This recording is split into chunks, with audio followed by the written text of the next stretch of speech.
Hi, my name is Gena Mayo from Music in Our Homeschool, and my purpose is to help you include music in your homeschool. You can check out musicinourhomeschool.com for all kinds of resources and ideas, but today I want you to find some easy ways to include music in your homeschool. If you are a homeschooler looking for ways to easily and affordably include a quality music education in your homeschool, you've come to the right place. This is the Music in Our Homeschool podcast. I'm Gena Mayo, homeschooling mom of 8 and music teacher for over 30 years. Now, usually when a person is thinking about doing music, they will think, what curriculum am I going to buy? Am I going to do something like this? Buy a full curriculum like this and do all the pages and read all of the books that they recommend and listen to the CDs. And that's one way you can do it, but there are so many more ideas. And some of them are super easy. You can fit them in just a few minutes, and I just want to inspire you today. Let me get my list here and let's start at the beginning. One thing you will want to do, hopefully, when you have little ones is start out by reading nursery rhymes. Just pick up some books at the library. So many fun nursery rhymes. Mary, Mary, quite contrary. Bow wow, says the dog. And oranges and lemons, and Polly put the kettle on. So what I would do is I would read these books before my kids took a nap or before bed every night to my little toddlers and preschoolers. And if it was a nursery rhyme that had a song like Hickory Dickory Dock, then I would sing it. But otherwise, I just read it as a chant. And that really helped the kids get that poetry in their heads, in their minds, and understanding how the language works, and learning a few songs and hearing those as well. So nursery rhymes, number one, super easy way to add some music to your homeschool. Number two is to simply play music in the background. There are so many different ways to create playlists today. You can do it with Spotify or YouTube. So create a playlist that you like, or you can even find some that other people have made and use them for different purposes throughout the day. Maybe while your kids are working on their schoolwork, you put on a quiet study playlist. Maybe while they're doing chores, you put on some energizing, fun music to give them some background music to do their sweeping and their dishes, cleaning their room. If you are riding in the car, you might have some fun music for riding in the car. Or here's an idea, flip it over to the classical station every once in a while. Listen to one piece or even just 5 minutes. So they're starting to hear some different types of music, maybe the jazz station. So they're hearing different styles. You could put music on during bath time and right before their nap times and while they're playing in their playroom, doing Legos or Play-Doh. So there are ways to include music at lots of different times during the day in the background. Another really fun thing to do is to make some homemade instruments. You could make something like maracas. Just take an Easter egg and put some beans or rice. It's also really fun to put different things in different eggs, and then you could shake them and find the matches and hear how they sound different if there's different amounts or different types. Put rocks and beads and macaroni and compare all the different sounds. So that's a really fun thing to do. Here is a really simple rain stick. I mean, you can't get more simple than this. It's just a toilet paper or a paper towel tube. We put something inside. Maybe that was macaroni or rice. I can't tell. And cover it. There's some really fancy ways to do rain sticks. So you can look up some tutorials, but simple works too. And I do have a post on my website of some really fun musical instruments you can make, such as slapsticks, pan flutes, sound jars, ankle bells, a jingle stick, a play guitar. So many different fun things that you can make for musical instruments, and then turn on some music and play your instrument with it. You might also want to purchase some musical instruments that are well made, not like my silly rain stick there, such as a little jingle bell, little hand drums, or something like this that has actual pitches.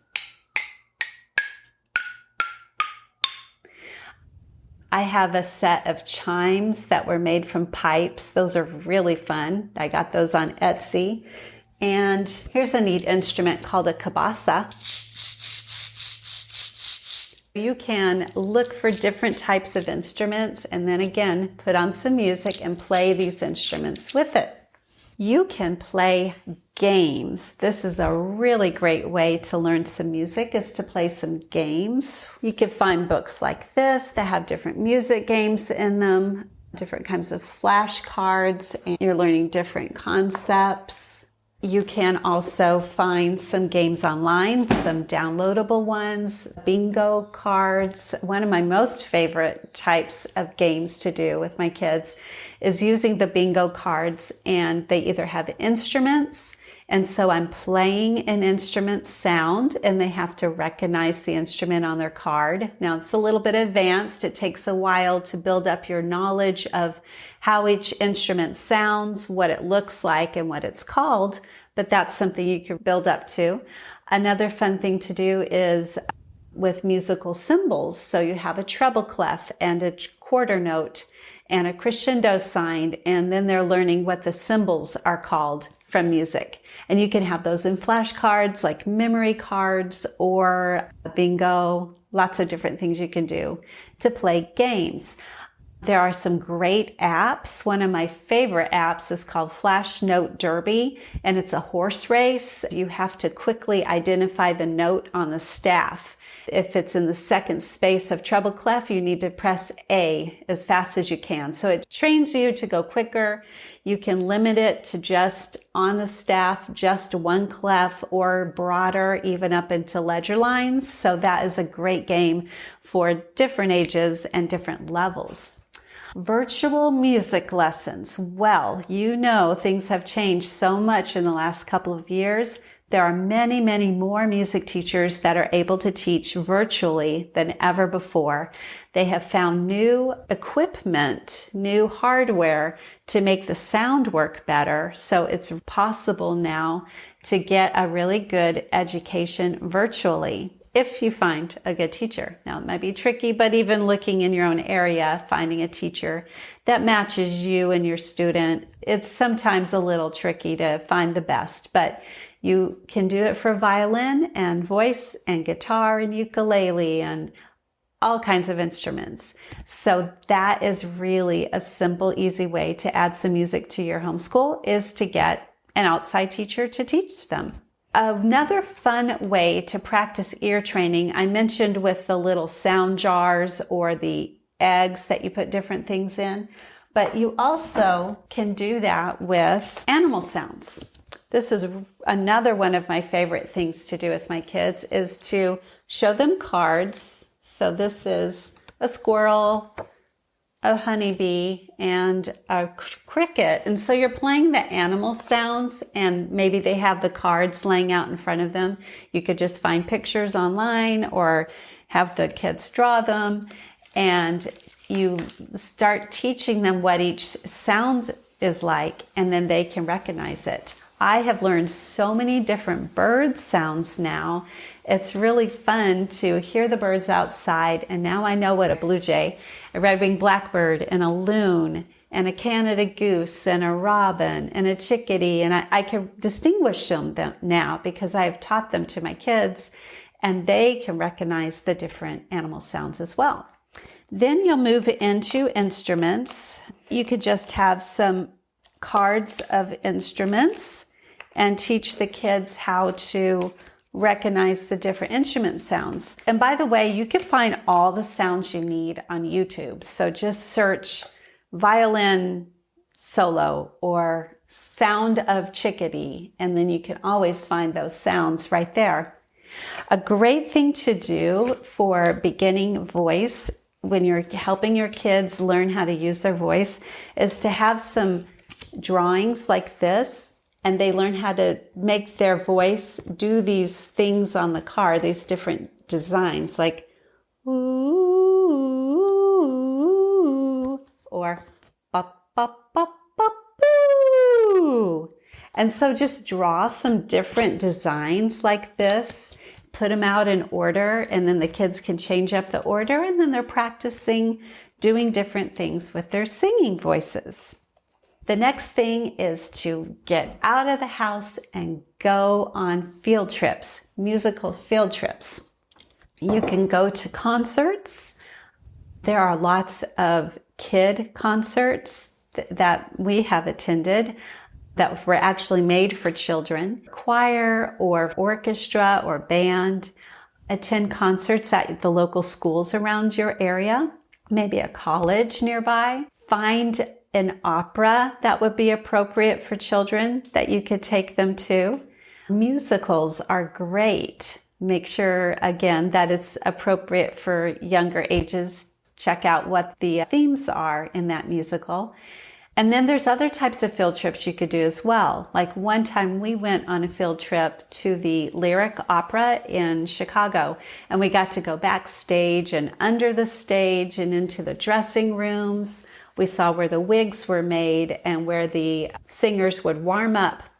They have, some of the leads have private dressing rooms with pianos. They would warm up before they'd go out on stage. And that was fascinating. Oh, props. We got to see the costumes. It was really fun. So check out different field trips like that you could do that are related to music. All right, if you are a Charlotte Mason homeschooler, there are some amazing things that she encouraged that have really inspired some wonderful materials and some ideas, some easy ideas for adding music to your homeschool. One is composer study. So you just pick a composer, maybe Aaron Copland, and you spend a whole month just listening to Aaron Copland's music. Or maybe it's Bach and you spend an entire semester just listening to Bach's music. And that gives you an opportunity to really hear what that person's style was like. And if you did that with Aaron Copland one semester and Bach the second, you would see, wow, they are really different. It's both classical music, but Bach being in the Baroque period and Aaron Copland in the modern 20th century period, very different styles, different types of music, even different instruments that they wrote for.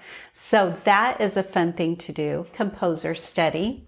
Another fun thing is to do hymn study, learning different hymns. I think I have a booklet over here. So you can use something like this, Great Hymns of the Faith, and learn the hymns with your kids. Maybe you even want to learn how to sing in 4-part harmony. You could do that, or you're just learning the melody with your kids. This particular booklet has the lyrics in the back as well. So hymn study is a great thing to do because not only are you learning the hymns, but you're learning some doctrine and understanding how, maybe even how it relates to some church history. Another thing Charlotte Mason encouraged was learning folk songs. And I love folk songs for many reasons. One is because usually they're very easy to sing. What's the definition of a folk song? Well, it's one that was written by someone who is not a professional musician. Maybe it was just a mom making up a song, a lullaby for her child. Maybe it was a man who made up a song, a love song for the woman that he was wooing. Or it was maybe parents made up a song about the history of an event in their culture that they're trying to teach to their children. Or it was men that made up these songs that helped them as they were working on the railroads or mining or on the ships, sea shanties. So many great folk songs. We don't know the original composers of these because they were just passed down through the ages. They've spread out and changed. The words have changed. The melodies sometimes are different, but they're usually easy to sing and they're fun. I really encourage learning folk songs. You can learn folk songs from other countries as well to learn more about their culture. to learn other languages, like Alouette from France or Cielito Lindo from Mexico. So many different types of songs that you could learn. And of course, Charlotte Mason also encouraged reading living books. So I have a bunch of book ideas that I would love to encourage you to use. Very, very simple way to add some music to your homeschool. And a lot of these can be found in your library. So this is one of my favorites, The Story of the Orchestra. It has a CD that comes with it, and you are learning about different instruments. And then it will show you here what you are supposed to play, like that says play track 16. It also goes through the different style periods and some, like here's the modern era, and then it has different composers from those different musical eras. So this is a great, great book, The Story of the Orchestra. I really like this one, Music Is, and it's hard for me to open because what it does is it like spreads all the way out. So it's kind of like, it always falls when I'm trying to show it. But this one's really fun because it does different musical styles, like even modern styles, reggae and Latin music and jazz and rhythm and blues. See if I can hold it without it falling open. And then when you open it back the other direction, it gives you some examples. It also has a really fun rhyme to read as you are going through it. So this one's called Music Is. Love that book. And then, of course, there are so many wonderful composer books, biographies. Some of these are great because they talk about the composers when they're children. There's longer books as well. There's just simple, short picture books, but there's also longer ones. And then this one here has a variety of different composers in it. Like here's Frédéric Chopin and Giuseppe Verdi. This one's called Lives of the Musicians. When you are learning folk songs with your kids, you can often find books that are written that have that folk song in it. It might have just one line or a couple lines on each page. This is Hush Little Baby, Don't Say a Word, Mama's Gonna Buy You a Mockingbird. It's a really cute book. Here's one for the little drummer boy. I love this song. So you can see again how it just has a little bit of the song on each page. And a lot of times when I'm reading these, when I did read these to my kids when they were young, I would sing them while I was reading them. And then they'd start singing back. Here's another really fun one. I love these books. There's also one for Yankee Doodle and some other songs. So great books. There are some simple books like this, well, that have simple songs in them that you can learn. Most of these have audios with them. So if you're trying to learn some new songs, these We Sing books are great for that.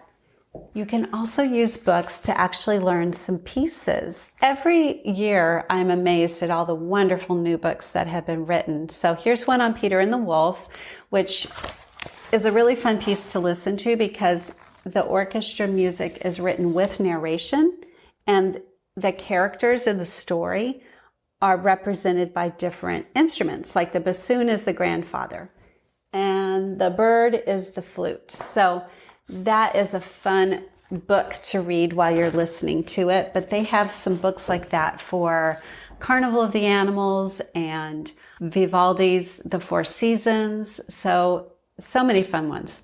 Another really fun thing to do is to dance in your homeschool. So just turn on some fun dancing music. Maybe at Christmas time, it will be something from the Nutcracker Ballet, or if you are learning to march, you might want to put on a John Philip Sousa march. But I really encourage you to use something like a scarf while you're dancing. It will encourage the kids to move more of their body, to move their arms. A really fun one is The Aviary by Camille Saint-Saëns. That's from the Carnival of the Animals. And then give them 2 scarves and they're flying around the room. Sometimes I put on Schumann's The Wild Rider, which sounds like a horse galloping, or Aaron Copland's Hoedown. Those are great for horse, so you could use this as your horse tail as you're galloping around the room. Those are great for brain breaks, in between subjects. Just turn on one of those songs, hand the kids scarves. These could be actual pretty scarves that you can buy, or you could just use a cloth napkin, a hand towel, whatever you have, just a piece of fabric that you cut. It doesn't have to be fancy. Remember, we're trying to find super easy ways to include music. The last one I wanted to mention is to possibly, if you're part of a co-op, get music into your co-op. There have been some great musical classes that we've had at the co-ops that I have attended. A lot of times I have taught early childhood music and movement classes to the preschoolers. I love to teach that class. It's so much fun, and they do a lot of the things that I mentioned here, like dancing with scarves, playing simple instruments, recognizing the animal sounds, marching, and acting out music with their bodies. So that's a good class to add to your co-op. You could also do a group class, like have your kids learn recorder or bucket drumming. We've done both of those at my co-op. I know others that have done choir, like they'll work on a couple of songs and then perform at Christmas time. They've done a musical. You can do maybe a simple musical and have the kids dress up in costume and have some props and maybe a few set pieces. You could do music appreciation or music history classes. One year we were learning 20th century history at our co-op, and I taught 20th century music history to go along with it. So each week I would come up with some new composers or a new style, like big band or folk music of the 60s, or different composers that were doing some unusual things like John Cage and his prepared piano. That is a great class to add to your co-op. Okay, I have just gone through a bunch of simple, easy ways to add music to your homeschool. I thought I would just list them one more time for you, and you can say, maybe that one, and get some ideas to be inspired to add music to your homeschool this year. So real quick, those were to read and sing nursery rhymes, play music in the background, create some playlists for different events of the day, make homemade instruments, buy some simple rhythm instruments and play with them, play music games like flashcards and bingo and apps, learn some beginning music theory. There's worksheets and apps, and also those games will help you learn beginning music theory. Take virtual music lessons. Practice ear training by distinguishing instrument sounds, animal sounds, high and low pitches, different sounds in the egg shaker or your sound jars. Go to concerts, field trips, operas, or musicals. Do some Charlotte Mason music ideas like composer study, hymn study, or folk songs. Read some living books about music. It could be the musical piece like Peter and the Wolf, or composers, or different styles. And add music to your co-op, maybe early childhood music and movement, a group musical class, or learning music history or music appreciation.